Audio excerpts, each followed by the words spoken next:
गा पार्ट आया है जिसमें संस्कृत आया है। तो यहाँ से 171 से और 2 से क्वेश्चन तक आपके संस्कृत के क्वेश्चन है। तो इनकी राइट बिल्कुल सटीक आंसर की है। देखिए शुरू करते हैं। लय वर्ण, लय वर्ण से भेदा भवंती। तो लय वर्ण के भेद कितने? राइट आंसर हो जाएगा बी, 12 भेद होंगे इसके। 172वां क्वेश्चन है। ह्रस्व स्वर अस्ति, ह्रस्व स्वर है तो कौन सा है इसमें? ये ए नहीं रहेगा, और इसमें री नहीं रहेगा, ए नहीं रहेगा, ई नहीं रहेगा, तो इसमें है री। अगला है आपका 173वां क्वेश्चन है। राम शब्द से संबोधन एक वचने रूप भवती। तो संबोधन में एक वचन रूप कौन सा होगा? ये बहुवचन है, ए नहीं रहेगा, बी नहीं रहेगा, ये द्विवचन है, और ये सी आपका राइट आंसर हो जाएगा, हे राम है। उसके बाद में ये आपका 174वां क्वेश्चन बिल्कुल राइट आंसर है। आप अपने मिलान करते चलना। कमेंट्स बॉक्स में जरूर बताना दोस्तों आपके कितने क्वेश्चनों के उत्तर सही हैं, कितने राइट आंसर हैं आपके, तो आप मिलान करके बता देना। 174वां क्वेश्चन है। रमा, रमा शब्द की षष्ठी विभक्ति बहुवचन। तो रमा शब्द की षष्ठी विभक्ति ए नहीं होगा इसमें, बी नहीं होगा, तो इसमें षष्ठी बहुवचन पूछा है इसमें, तो इसमें डी आपका राइट आंसर हो जाएगा, रमाणाम। 175 है आपका। शुद्ध शब्द रूप अस्ति, शुद्ध शब्द रूप कौन सा है? तो पुस्तक के पूछ रहा है, तो ए नहीं होगा इसमें, बी नहीं होगा, यहाँ देखिए पुस्तक है और पुस्तकम, तो यहाँ आपका सी राइट आंसर हो जाएगा। उसके बाद में 176वां क्वेश्चन। लभ धातु के लोट लकार में पूछ रहा है, और वो भी प्रथम पुरुष एक वचन। तो यहाँ लभते, लभतु, लभेत और लभतम, ये चारों ऑप्शन है। इनमें से लोट लकार में देखिए लभ धातु, तो यहाँ लोट लकार में पूछ रहा है आपसे, और वो भी प्रथम पुरुष एक वचन, तो यहाँ आपका राइट आंसर हो जाएगा दोस्तों लभतु। उसके बाद में 177वां है। नी धातु लंग लकार में रूप नहीं है, नास्ति, रूपम नास्ति। तो नी धातु का लंग लकार में कौन सा नहीं है? ये लंग लकार में ए, ये आपका नहीं होगा। बी अनियत और अनियम, ये लंग लकार में है, और अनय ये नहीं है दोस्तों, अनय ये नहीं है। तो यहाँ अनय ये भी है, मध्यम पुरुष में है, लेकिन आपका राइट आंसर हो जाएगा दोस्तों बी, आपका बिल्कुल अनियत, ये लंग लकार में नहीं है, तो बी इसका राइट आंसर हो जाएगा। 178वां क्वेश्चन देखिए। 178वां क्वेश्चन है। क्रय धातु लट लकार में प्रथम पुरुष बहुवचन पूछ रहा है, प्रथम पुरुष बहुवचन कौन सा है? तो यहाँ प्रथम पुरुष बहुवचन आपका हो जाएगा कुर्वन्ति, ये इसका राइट आंसर हो जाएगा। 179वां क्वेश्चन है आपका।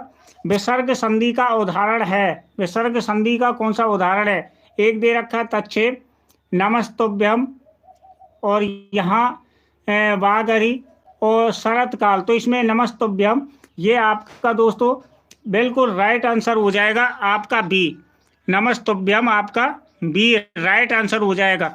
आगे चलिए 180 पर। 180 पर देखिए। भू धातु, भू धातु उत्तम पुरुष में बहुवचन, और ये बताना है आपको भू धातु उत्तम पुरुष एक वचन, ये पूछा था, लेकिन इसमें क्वेश्चन पूरा पढ़ना है कि ना भवती कौन सा नहीं है, भू धातु में उत्तम पुरुष बहुवचन कौन सा नहीं है। तो यहाँ देखिए लकार नहीं बताया है कि कौन सा नहीं है, तो भववाम, भवाम, और ये दोनों हैं, ये इसके उत्तर नहीं होंगे, और भवीम, भवीम और अभवाम, तो देखिए ये भी नहीं होगा, इसका राइट आंसर हो जाएगा ए, भवीम इसका राइट आंसर हो जाएगा। 181 में देखिए उपेंद्र, इसमें संधि कौन सी है उपेंद्र में? तो इसमें हो जाएगी दोस्तों आपकी गुण संधि, सी इसका राइट आंसर हो जाएगा। 182 है। संस्कृत पद से विग्रह वर्तते, संस्कृत पद का विग्रह क्या है? तो यहाँ संस्कृत में देखिए पहला दे रखा है सम प्लस सु प्लस क्रय प्लस कितिन, उसके बाद में आपका सम प्लस सु प्लस क्रय प्लस कत, तो यहाँ आपका राइट आंसर सी हो जाएगा दोस्तों। 183 में देखिए अच संधि उदाहरणम नास्ति, ना दे रखा है, तो ये ए नहीं होगा, उसमें बी नहीं होगा आपका, रामे अपी और वागीश, तो यहाँ इन दोनों में कंफ्यूजन हो रहा है आपको।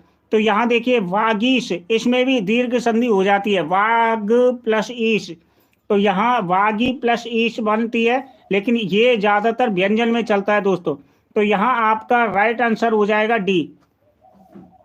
184 में देखिए यहाँ अनुचित विकल्प चुन रहा है, तो जनता तल से बना है, ये इसका राइट आंसर नहीं है। कारक में ल्यूट लकार है, सॉरी ल्यूट प्रत्यय है, तो ये इसका नहीं है। पठनियम में अनियर प्रत्यय है, गे में यत है, तो यहाँ बिल्कुल सही आपका कौन सा होगा? दोबारा देखिए,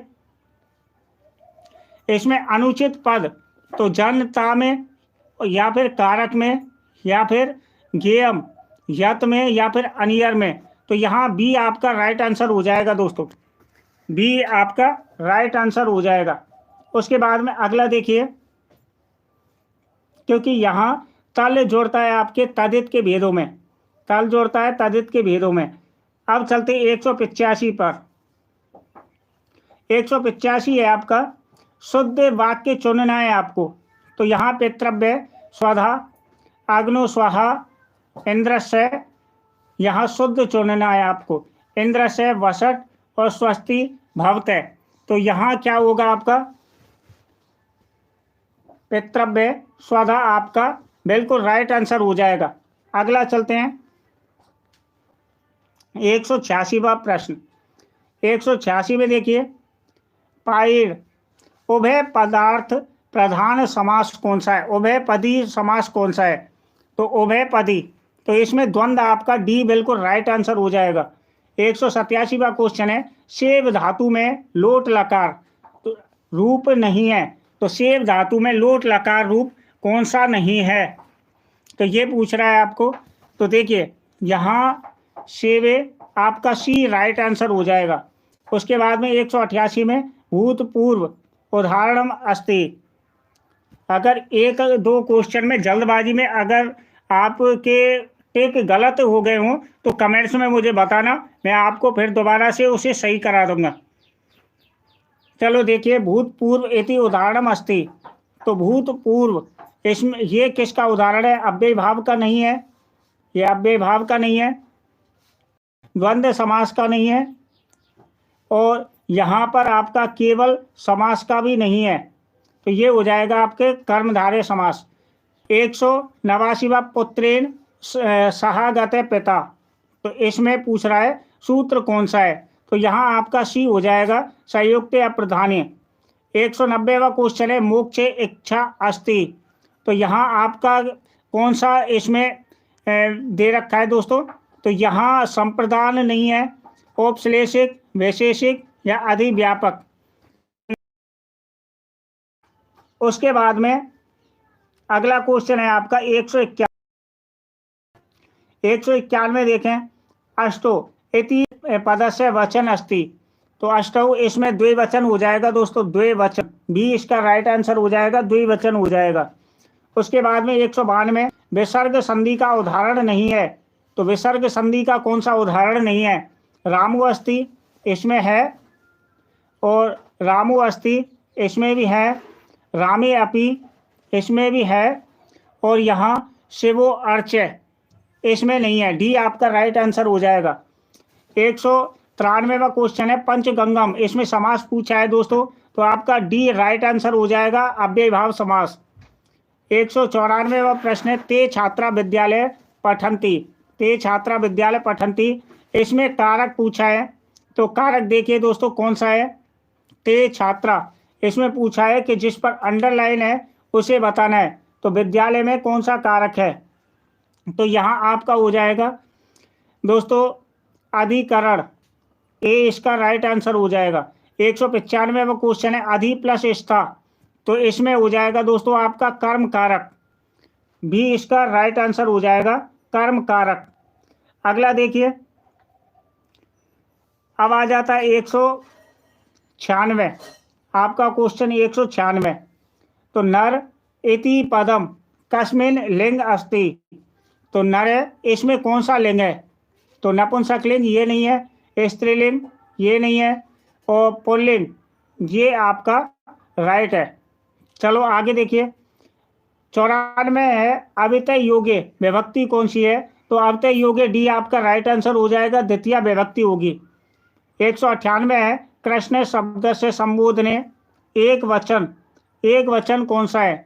तो कृष्ण के संबोधन में एक वचन कौन सा है? तो यहाँ आपका हो जाएगा डी राइट आंसर, हे कृष्ण। 199 है अजा इत्यत्र स्त्री प्रत्यय वर्तते, तो इसमें कौन सा स्त्री प्रत्यय है दोस्तों?